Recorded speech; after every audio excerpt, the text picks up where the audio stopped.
the entire quoting experience is very personalized experience. So there's no such thing as one size fits all, right? You have to be able to provide the flexibility for different customers to handle upsell, cross-sell renewal, initial quotes, initial contract and all that. I think that's the challenge and also the beauty of Nue as a product is that it looks simple and straightforward to start with, but we do provide these kind of flexibility for sales reps to revenue ops to handle. Welcome to the CTO Compass podcast. I'm your host, Mark Wormhoort, tech strategist and executive coach. In every episode, we meet tech leaders, from startup CTOs to enterprise CIOs, to explore what it means to lead in tech today. They share their stories and their lessons so that you can navigate your own journey in tech. Let's dive into today's episode. The products that we're building today, the multiple environments, the AI tools, it gets more and more complex every single day. It's not making people work easier, it's slowing down decisions, and really for the people that are using it and the people that are building it like us, it's slowing us down and it's getting exhausting.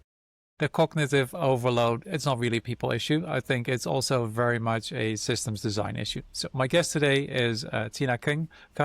She's the founder and CTO of Nue, and that's the end of revenue. They built a very specialized CPQ for SaaS companies, and we're going to get into that a bit more. So in the past, she's worked for really big companies like Salesforce, Zuora, Neocrm, and now she's really focusing on designing revenue and operational systems that make the decision overload a lot easier and make that whole, let's say, sales process, and it's a lot more, sales or quotes to cash almost, process so much easier for people. And we're going to dive into that a lot more.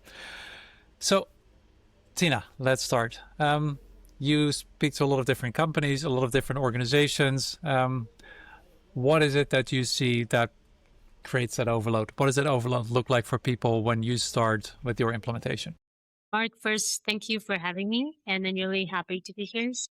For the question, okay, so before we started Nue, I've already done CPQ 4 times in my entire career, right? From the first generation CPQ back at Oracle days to subscription focused CPQ at Zuora to kind of international manufacturing CPQ at Neocrm. It's just I've been doing a lot of different CPQ. And of course, I was Stillbrook, which became Salesforce CTQ, right? Focusing on like kind of more larger mid-market and larger enterprises. So there are lots of similarities of all these CPQs, and then there are also a lot of differences. However, what we found out is that what CPQ is trying to solve, right, is to make the entire quoting and downstream systems such as billing and revenue recognition easier. It doesn't really make the have really good efforts, but it really makes it happen. So before we founded Nue, I talked to about 70 different companies in Silicon Valley about essentially their revenue operations, right? So including SMBs and also like $20 million in revenue, and also mid-market and big enterprises such as, NVIDIA, Snowflake, ServiceNow. So from SMBs to, big enterprises, right? So the pain is relentless. So basically the problem is not solved, right? So you have, we've been talking about quote to cash, and CPQ is the first part of it. And then, the order to cash is the second part of it, right? People are saying, hey, we can do CPQ. We finally implemented CPQ after a whole year, right? We address a lot of pricing complexity, quoting complexity, but when it comes to, creating invoices or doing revenue recognition, guess what? We have to do it one more time with a billing engine like Zuora, like NetSuite, like, Stripe, right? So, and then this is only for direct sales. So if you want to do add-on PLG, which was really popular in the last decade, and also in-app, changes, or if you want to layer on partner portal, the complexity explodes, right? So everybody was talking about the same. And then also when we interview like Snowflake, they were like, oh, we have this credit-based system that we simplified, right? The keyword is simplify. Buying and selling experience, but guess what? There's no system that help us do that. And then even though we innovate on pricing, all these systems were not able to support that. So we have to invest in engineering resources to make that happen. What I want is that when somebody like, um, purchase or subscribe to Snowflake with a product-led growth fashion on their website. And then when their consumption actually um, goes above certain threshold, they want opportunity to be automatically created in Salesforce so that their sales rep will be able to follow up and then upsell that customer so that they can start having an annual contract. Sounds simple, but nobody can do that. That was really the aha moment for me to say, you know what, with all these pricing innovations that is happening in the entire tech world, right? This is time for us to build something that is, simple, elegant, and then be able to solve the real core to revenue problem. And I think that's incredible, right? I mean, from a customer perspective, sometimes the pricing world looks quite simple. Not with all the companies that you mentioned. I mean, I've been a customer of Salesforce and ServiceNow in the past. Trust me, their models aren't simple. But I'd say the more standard SaaS companies have a very simple pricing model. And for me, there's always this line at the end that says enterprise, which there is so much more behind that I've learned from you that I never thought of. So how do you, and it is incredibly complex, the pricing models that you just discussed. How do you simplify that for companies, and how do you make that simple? What can we learn? Yeah, so it all comes down to, I know I'm going to talk technically, right? It comes down to object model, right? So if you look at the traditional selling and buying, even in the enterprise world, right? So you have a quote, you have order products, right? And then quote line item, order product, simple. And then so when you connect with Oracle, NetSuite, SAP for billing, and it generates invoices from your sales orders, and then you recognize revenue from there because everything is one time. So you have milestone based services. There's also one time because milestones are just like point in time milestones. But then what started to get complicated was subscription.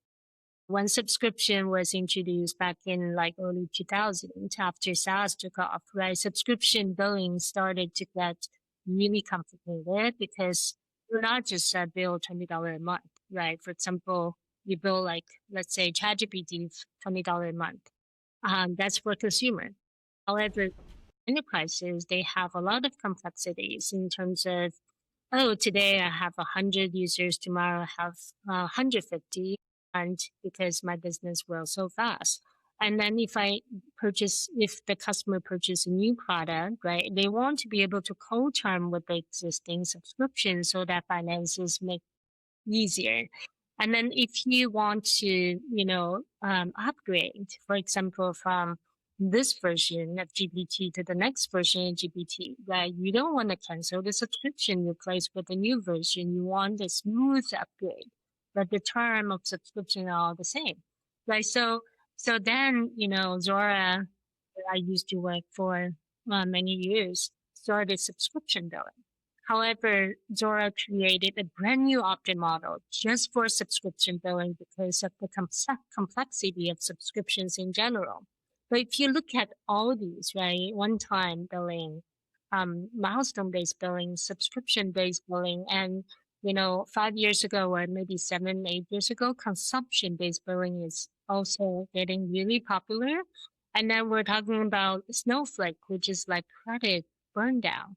And then now the most popular two revenue model, one is commit burn down, right, which is which is adopted by many AI native companies, and also the outcome-based billing, right? If you look at all these, right, how can you avoid having one different billing engine for different revenue model? For example, for one time a milestone, I use NetSuite. For subscription, I have to deploy Zuora. For consumption, I have to deploy metronome, right? All that complexity. So Nue solves this in a unified way in that we actually simplify everything down, back down to order and order products, right? Because what is subscription? Subscription essentially introduce one more dimension, one new dimension, only one new, which is the time, right? In order to have a one new dimension, you don't have to create a brand new object model just for that. You can add one more dimension. So this is one example of how Nue looks at the entire world of having high-level revenue models from one time all the way to commit burn down, and then simplify that into the simple order products, quote line item, invoice item, the same revenue model, the same, object model has been there for decades, right? And then everybody understands that from the older generation to newer generation, so that this is essentially the key that makes Nue simple, not just from the UX perspective, but also from the object model perspective, so that you'll be able to understand how to easily build the AR report, AR momentum report, understand your NDRs, right, at your fingerprint. And then so that you don't have to stare at this really complicated object model and create reports. And even better, AI came in, right? So 2 years ago.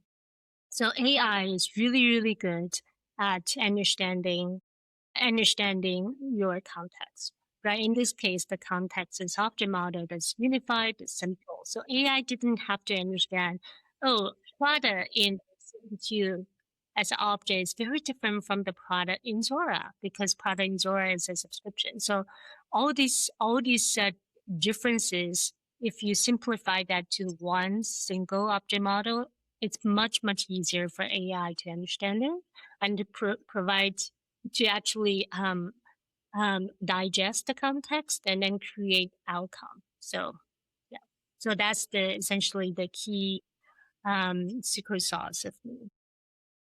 So, and before they start, right, before they bring you in, what is that? How many Excel sheets or Google Sheets are actually involved in those processes? I mean, I've seen it in my past, but I would love to hear your experience as well. Yeah, there were different spreadsheets.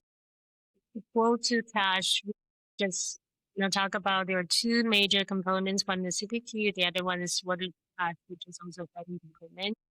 And some companies were like, and then the two big components are not integrating with each other, especially if you have multiple channels and multiple revenue models. So what people do is either they put spreadsheets in CPQ, or they put spreadsheets in order to cash, or they have two different systems, and then they put spreadsheets in the middle, so that they create a kind of whatever really complicated mapping to say, hey, this line matches this line and then goes into that. Basically, every time we talk to a prospect, right? And then just by listening to how many different systems and different spreadsheets they have, it hurts. So hurt meaning I feel like I've been doing this for 2 decades, and then the problem is still not solved. And then RevOps are still trying to understand how to build all these systems together by using spreadsheets, which is very error. So Yeah, and so Nue was saying all the time, the minute you can quote, you can bill, and then we mean it. So on the quoting, as long as you're able to put it a quote together with everything, and then there's a button preview invoices, and then click that button, the invoices will be automatically generating in preview with every single line having accurate invoice values. it's incredible. And then you implement this as well. I mean, I've seen my own CPQ implementations outside of the tech industry. Um, easily taking 2 years to implement, just of everything you just said. The complexity of the different contracts that are there, the pricing models that all interact, they all are different. How do you implement this? How do you go from this big mess, I think, that you have at the start, right? All these different pricing models, contracts, customers, to actually implement that into a single elegant system? Yeah, that's a great question. And also, this is what we are very proud about, right? So it's really the fast implementation. So our customers range from SMB, well, and also SMBs, companies don't necessarily have a simpler revenue model, right? Sometimes they still sell a hybrid, revenue models, different nodes, and then also range from large enterprise like OpenAI.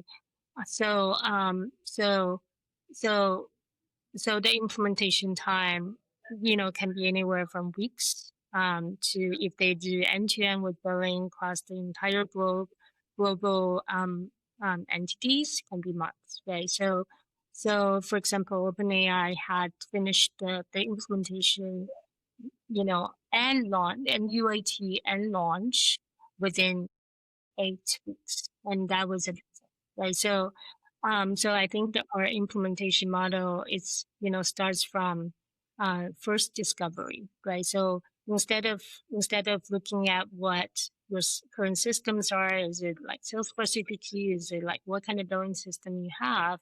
We'll actually dig deeper into what is your current pricing model? What is your desired pricing model? What is your current products and pricing design? But what is your desired products and pricing design? And then we dig deeper and then try to understand what is the goal you're trying to achieve. Right after this discoveries, phase, we're going to help our customers design the products and pricing, with the elegant way that you supports, and then help them with quoting, and then the minute you can quote, you can bill. Of course, it's not as simple as typically in real world. It may not be as simple as that because different entities may have different billing cycles. There's credit burn down that needs to match with your, will have different products may have different billing cycles and all that. But then that's right after quoting, we're going to dig deeper into the billing side, and then all the integrations with the subsystems. So those are essentially kind of outlining our implementation cycle. But I think the key success factor for you know successful implementation is to for both us and our customers to really understand what the goal we want to achieve. We don't want to boil the ocean. We don't want to over engineer everything.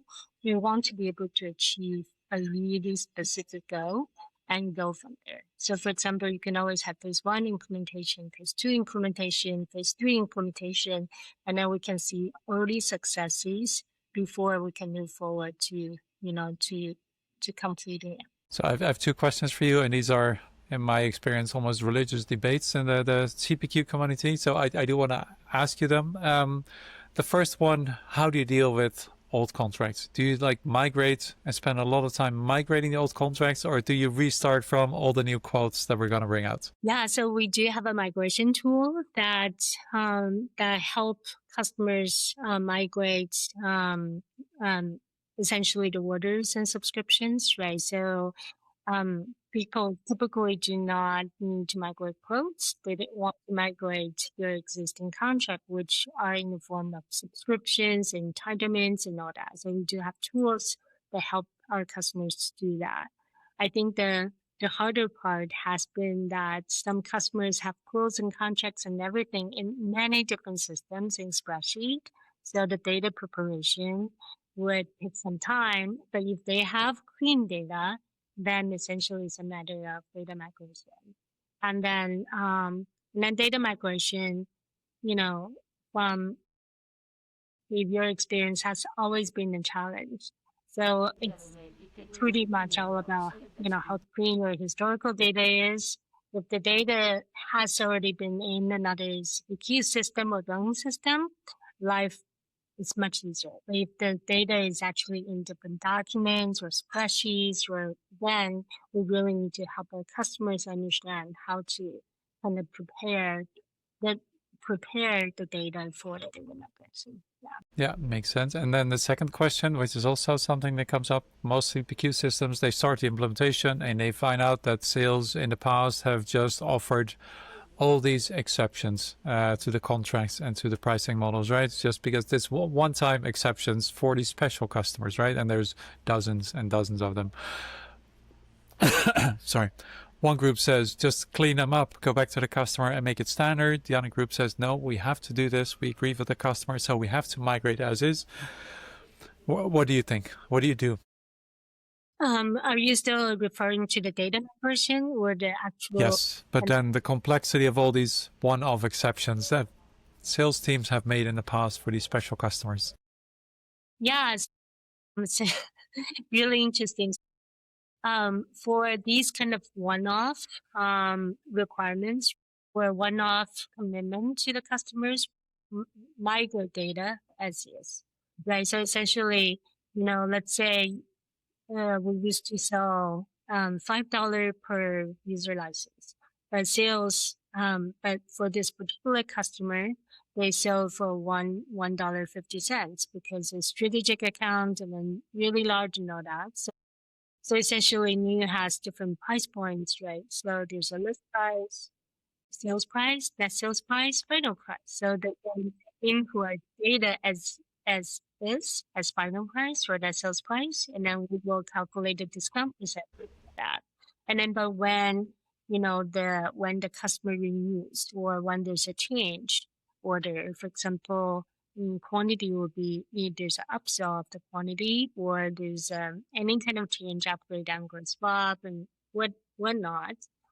We have options for the customers to say, hey, stick to the committed pricing, or the price will be recalculated based on the current price, right? So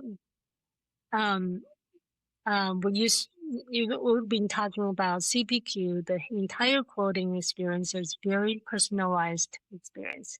So there's no such thing as one size fits all, right? You have to be able to provide the flexibility for different customers to handle upsell, cross-sell renewal, initial quotes, initial contract, and all that. I think that's the challenge and also the beauty of Nue as a product is that it looks simple and straightforward to start with, but we do provide these kind of flexibility for sales reps to our revenue ops to handle. Yeah. Yeah. So it gets complex from there. Mm-hmm. You just mentioned OpenAI. They implemented in about 8 weeks. I was so jealous when I read that, a company of their size and their revenue point. What was different? How did they actually go and get that done? Because that's an incredible timeline. Yeah, thank you. I think this is also, thanks to the great partnership with, between you and OpenAI, right? So, OpenAI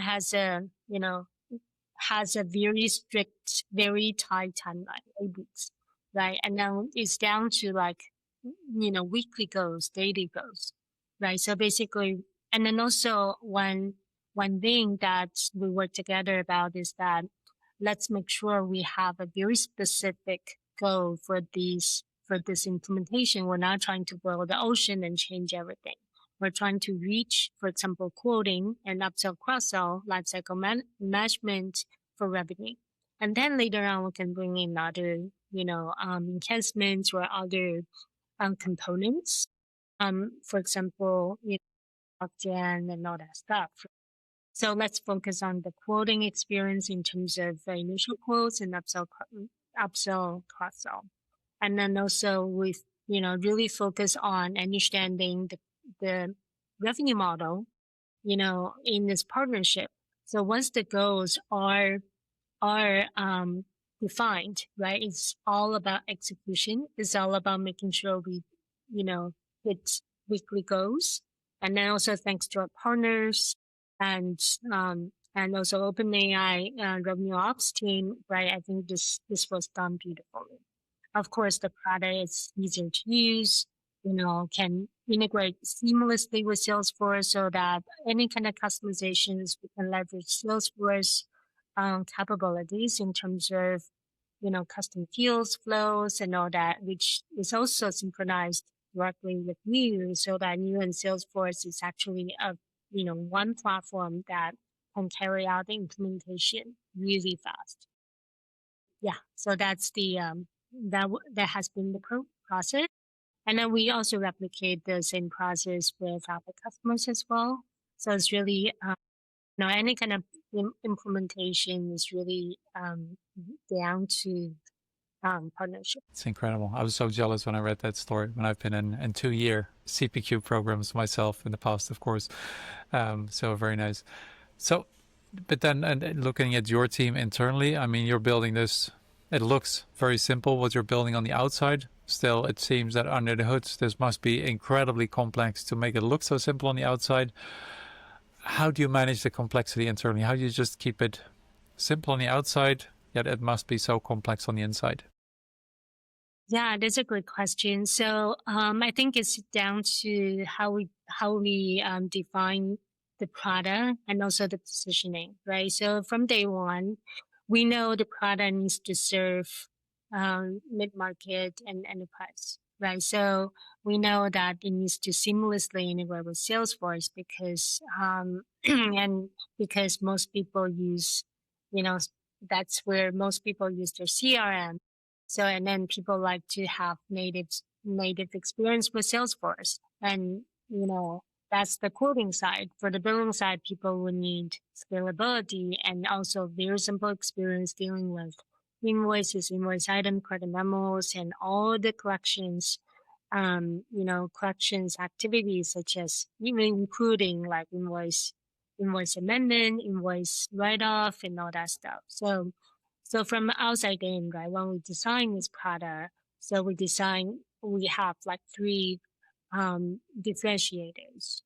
It's actually in our product excellence deck. So the first one is being able to deliver the best customer experience, right? So that's why we really focus on UX and APIs. The second one is we like to we focus on one unified object model.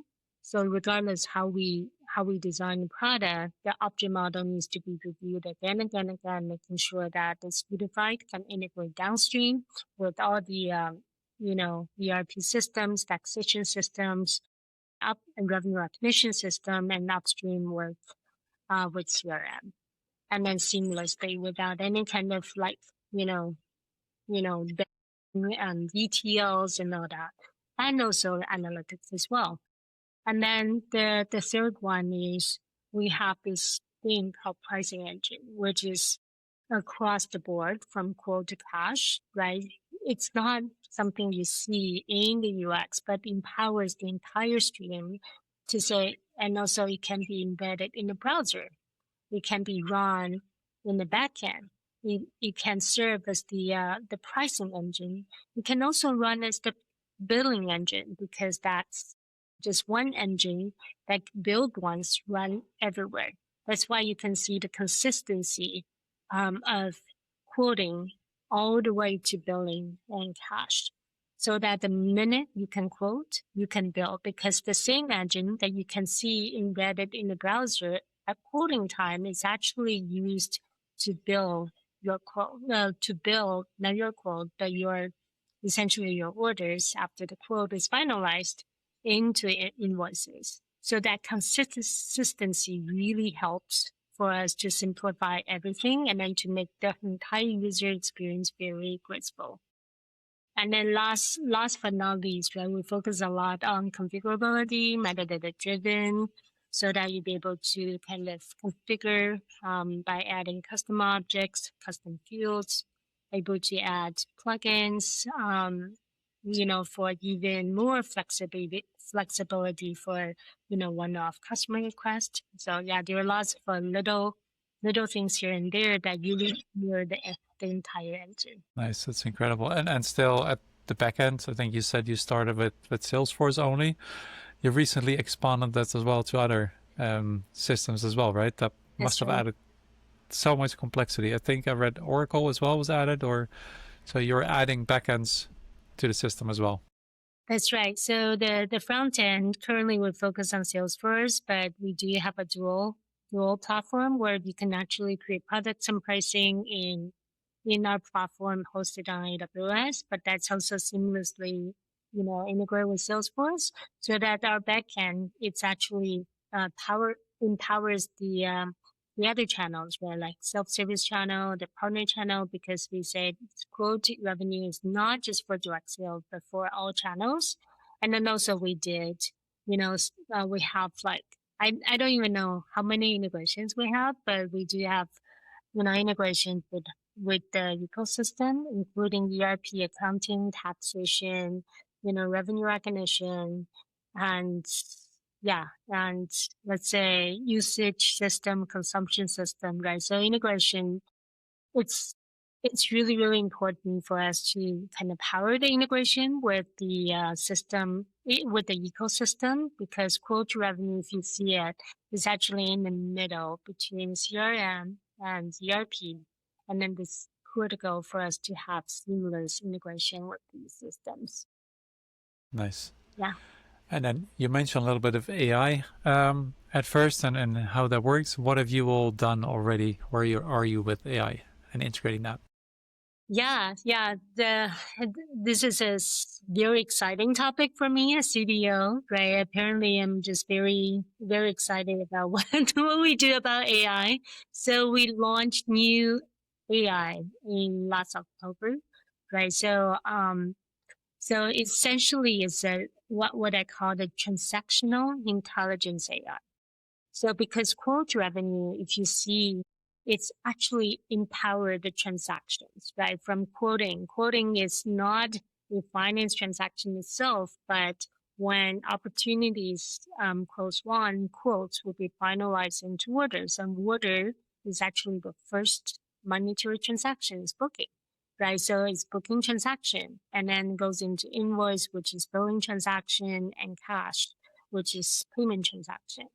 So what new AI does is that not only, unlike other generative AI would do, it not only summarize, um, for example, summarize a customer for you. This customer has this close, this orders, this bill. Has how many outstanding balances. It does that for you. Neural does that for you. Also summarize a quote, summarize a order, right? Identify for example, white space analysis and all that stuff. Not only it does that, right? It also um, acts on it, right? So it creates actionable insight. And then if you're just saying, you know, do the renewal, do the upsell according to what you recommend, and then you can say, renew this customer with 5% price uplift, and maybe giving, like, say, 20% discretionary discount, or 20% discount in the first renewed month for a new product, right? Complex enough, right? And then AI would actually do that for you, create a quote where you can immediately edit in Salesforce. And also, if you want, automatically finalize that quoting to the order, and then also do invoicing as well. Right. So we call it transactional intelligence, because it actually makes sure the transaction happens, and it happens accurately. I was asked most often after we launch AI, is that how do you make sure that AI will not hallucinate, right, and generates the bad quotes, wrong invoice items, wrong line items, and then this is what new AI does the best, right? It's not like it. The reason it doesn't hallucinate is that it is fed with all the transactional context, all the revenue operations context. so that it actually works according to the context, and contexts are provided by our APIs, by our object models, so that we ensure that AI will be able to work in a in an accurate way, just like your agent that helps you create a quote, create an order, manage your billing process, and all that. Yeah. I was going to ask you exactly that question, how to make sure it doesn't hallucinate, because that's the first thing that we all think about when it comes to AI and transactional data. Exactly. How do you make sure that it doesn't mess up your order, your quotes, your invoices, right down to a matter of cents. Yeah. Yeah, because we all experience those hallucinations even today, almost every day with our LLMs, Gemini, ChatGPT, all the others. It's incredible what you've built. So what's next for you? What does the future look like? Yeah, so this is exciting because we're beginning of 2026, and in the future, we're going to continue to do a couple of things, right? So our customer base so far has been, first one is those, you know, hyper growth AI native companies, right? So a lot of them are greenfields. They don't have existing system yet because they're so new, but they grow so fast. And then the second customer base are those customers who are kind of first generation SaaS companies but want to, all in on AI, on agents. But all these customers, all these companies have one thing in common. In order to really kind of um, invest heavily in AI in products, they want to innovate on pricing, right? So there has been a lot of talks about like new revenue models, for example, commit burn down, right? Instead of prepaid credits, as for example, what Snowflake innovated several years ago, now they are doing the commits by customer. So we call it commit burn down. So basically, customer commit a certain amount, and then you can use that commits over many other services. Right? So the benefits there for AI companies that it removes the lack of predictability in compared to the consumption only or subscription based model.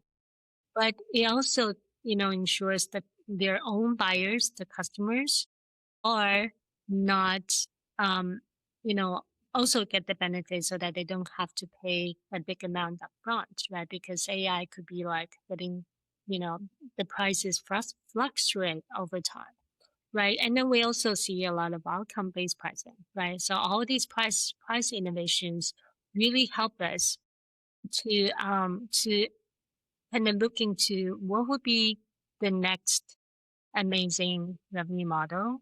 And then because Nue can innovate on revenue models very easily, then that we have a very kind of simplistic optim model, it's very easy for us to say, hey, adapt to a new optim revenue model that can coexist with your existing revenue model. So the first thing we're going to have in 2026 is to be able to kind of watch this trend and then support our customers and prospects about their new revenue model innovation. And then from quote all the way to cash. And then the second one is we're going to be also be um, all in on AI ourselves, right? So we see some early unsuccesses about this transactional intelligence. And then we're going to, definitely bring more innovations into that. So not just about like making sure the transactions of quoting order are can be enabled by AI agents, but also what about like pricing rules? So that in CPQ there's lots of products and pricing rules, and how do we enable AI enable those pricing engines or rules engines so that you don't have to define like 50 rules so that and then to put into your line editor and making sure and then the line editor is so heavy that it cannot load all those rules. Triggers B, B triggers C, C triggers D, and then backward. So AI is really, really good at that. And then this is something that we're going to be, our customers were going to see a very lightweight AI-enabled growth engine, and then embedded again in the line editor, and then it's highly customizable because it's like that. Yeah. So those are two major things we're going to achieve 2026. Sounds incredible. Absolutely. So if people are interested in you or in you, where can we go and find you? Yeah. So I'm pretty active on LinkedIn. So whenever I'm not, heavily embedded in like product design and technical design and vibe coding, I do follow LinkedIn and then see what are the amazing trends we have today. So LinkedIn is the best way to find me. I think it's very easy. LinkedIn.com/in/tina.com. Yeah, and Cool. also we follow new.io.